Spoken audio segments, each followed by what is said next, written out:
People in charge of hiring people, what differences have you noticed in the way men and women apply for a job? The person who bought me Reddit Gold for this thread told me they have a big job interview coming up on Thursday, and they found all of your comments very, very helpful. I think it is awesome that our casual conversation helped someone. Thanks to everyone who posted. Story 1. I've been recruiting for 4 years now, mostly higher-level business positions with an average total compensation of around $100,000. Men, from what I've seen, sell themselves a lot harder and tend to be more confident about interjecting their accomplishments in a natural way.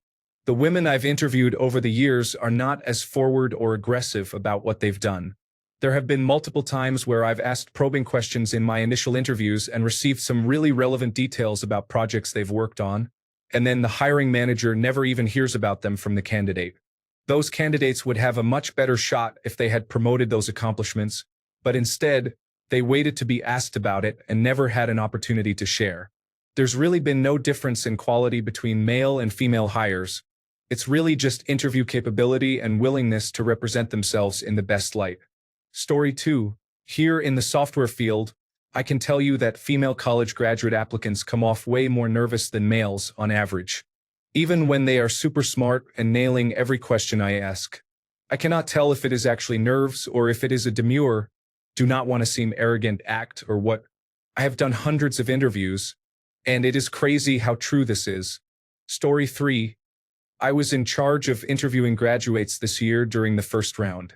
Women, in general, were very safe with their answers and almost robotic. Men were more inconsistent. Some were absolutely terrible and some were exceptional. Edit. I wasn't expecting this to become so popular. Just a tip for young people going for their first interview. Don't aim for perfect answers when it comes to competency questions. The interview process is an opportunity for you to show a bit of your personality. Story 4. I have hired over 500 people, most of them in a female-dominated field. Not one woman ever asked for more money in the negotiation. Men almost always asked if there was room to be paid more. I always made sure the companies I worked for had a very structured pay formula to prevent women and men from getting paid differently. The offer amount was always identical for everyone and carefully controlled. It amounted to nothing because the women would never even ask. All people had to do was ask for more, and I could always offer $3,000 to $5,000 more on the spot without additional approvals. The only way I could have made the pay equal would be to tell women they should ask for more, which I would get fired for, and rightfully so. Story 5. Adding to what's been said, I've also noticed that people who are recommended to me are usually men.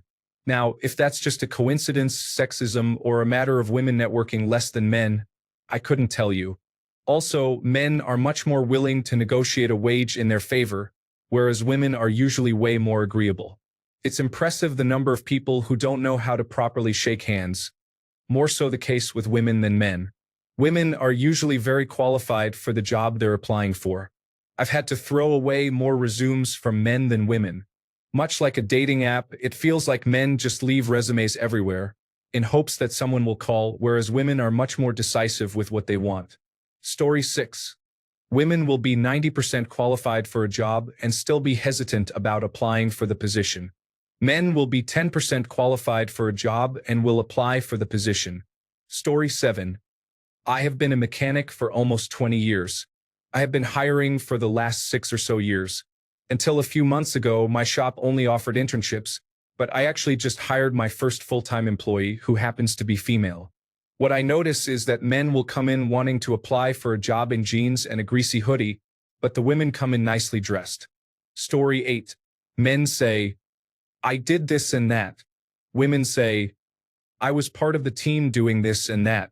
Women, I found, are harder to pull their specific contribution out of an interview while men exaggerate, so I have to really pin them down.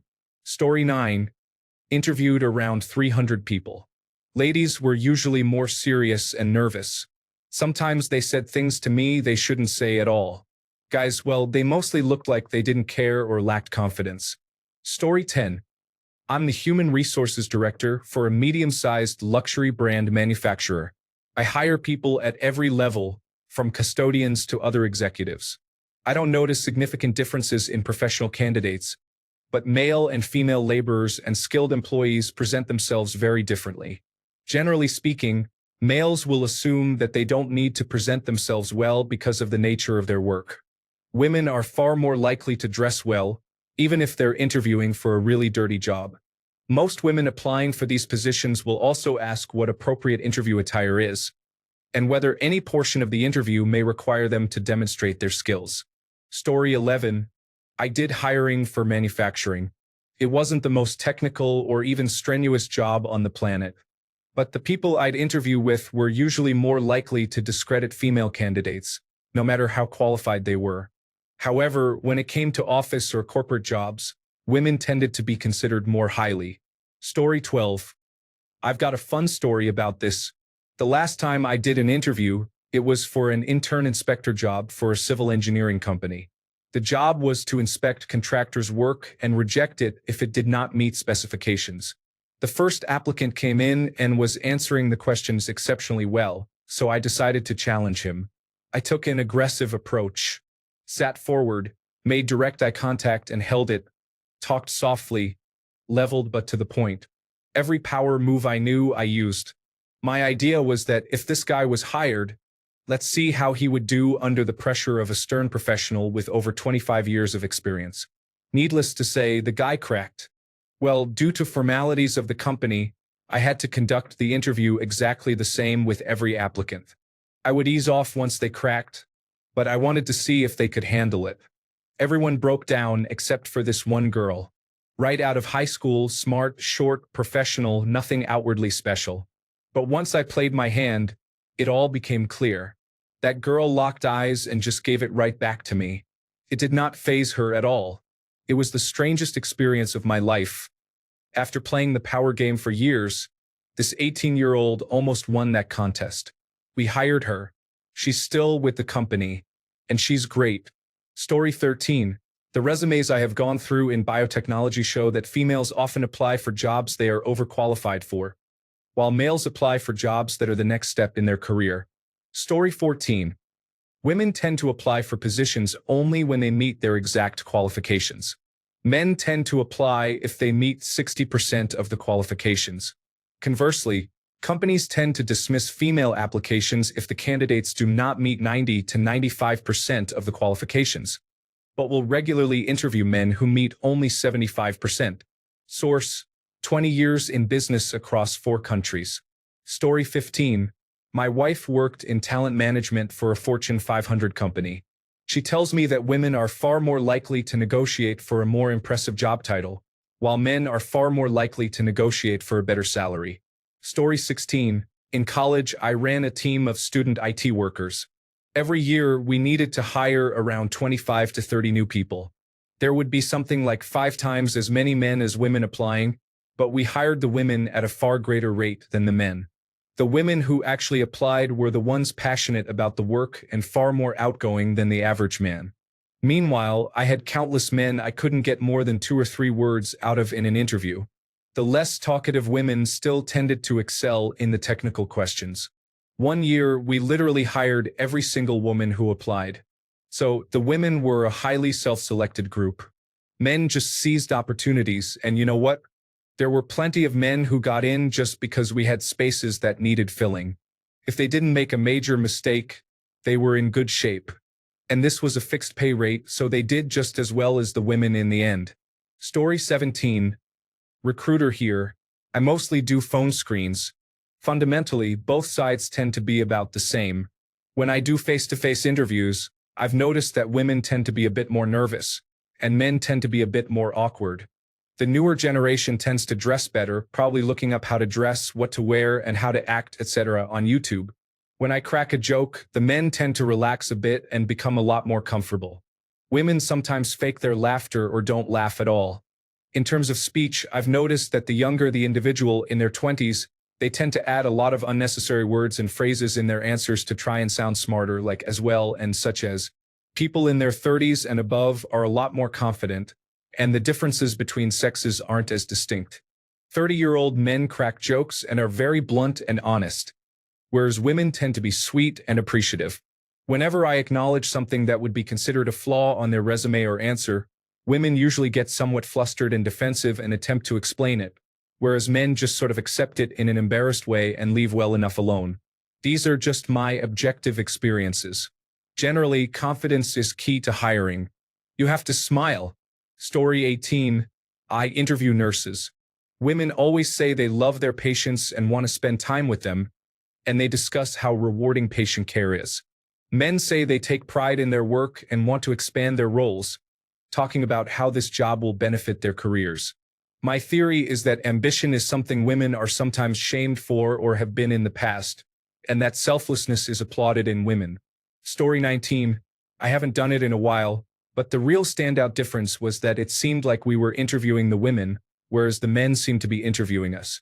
I was on the hiring committee in a library, representing the information technology department a couple of times.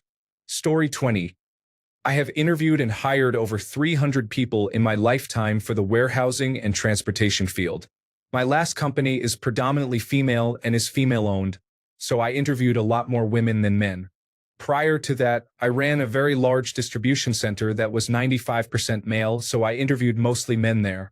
To tell the truth, I really did not notice any difference based on gender. There are the prepared and unprepared, and it did not seem to matter what their gender or sexual orientation is. All were nervous and did not ask questions they should have asked. Story 21. I have never had a woman negotiate pay in the hiring process. Ever. 100% of the 200-plus candidates I have hired over the years who were female took whatever salary was on offer. I started keeping track a decade ago when I first heard about the pay gap. Story 22. If a position description is a checklist of very detailed items the company wants but does not necessarily need in the position, women tend to apply less if they do not meet all the criteria. Men will see one item on the list, think they can manage the rest, and apply. Writing more general criteria that are actual needs in the position and being able to train new employees is critical going forward. Story 23. Women generally undersell their experience and worry about being a good fit for the job. Men typically overstate their relevant experience and expertise. Also, women are really bad at negotiating compensation and, when given enough time, negotiate downwards. Although this may be oversimplifying, people are individuals. Any hiring manager only sees people fit for the roles and industry they hire for. These were my observations as a senior manager in a successful software startup. Story 24. I'm super late to this party, but just in case it helps anyone like it did me. My chief executive officer once said that the difference he notices is if, for example, there are 5 required qualifications for a job, a woman will only have, say she's not qualified and not apply. Whereas a man will see he only has 1 and say, yep, I got this, and apply. This helped with how I've approached applying for jobs, and I find myself applying and interviewing for positions I may not have previously. Story 25. In the past few years, I have noticed women still dress up for an interview, while men don't. Please act like you want the job, guys. I have hired way more women instead of men in the past few years. All things being equal, I'm not hiring the guy in ripped jeans and a t-shirt. Story 26. I've interviewed a lot of people over the years. Probably 95% of my hires are technical people such as technicians, engineers, and machinists, with about 5% as administrative personnel. Women tend to smile more, tend to be more at ease during the interview than men, and seem to ask questions that are more pertinent to the job. They are typically less assertive than men, which is a good thing for me, and dress better for interviews. They are much more likely to miss interviews or not be available for an interview when offered on a specific date and time. Women are much more likely to ask about flexible work hours regardless of whether they have children or not, and are much less likely to exhibit eccentric behaviors during the interview.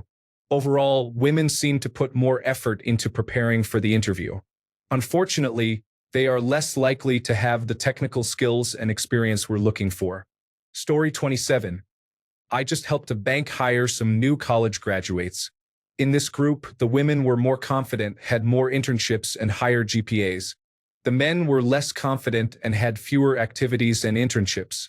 Overall, they had lower GPAs. I know we don't like GPAs even as a professor, but they are one of the metrics. When we have 20 people apply for a couple of positions, the first to go are those with low GPAs. I keep telling my students that internships want a 3.5 or higher, and last year the people I hired had an average of 3.85, 3 internships, and belonged to campus groups. Personally, I take internships and activities over GPA. As for the vice presidents I've hired, men and women come across the same. No real differences. I've had executives make comments about a woman's personal appearance, and I quickly shut that down. As a man, I despise that talk. My goals are revenue-based, not gender or race-based. I hire the one that has the potential to bring in the most revenue. End of story. The level of reverse discrimination is a whole different story. That really bothers me, but that goes too far off topic. Story 28. I work in a male-dominated field, so my pool is pretty skewed. But I am a young guy compared to my position, which means I am pretty laid back for the most part. Do your job, don't break things, go home, that kind of thing. I'm not sure if they are trying to make a power play or something, but the women tend to be very aggressive or try to prove something. This backfires for them because it's a small company and the attitude literally becomes a cancer. My advice for all humans applying for a job would be to know what the company does. Don't lie about what you can or can't do. Shoulders back, chin up, and give a good handshake.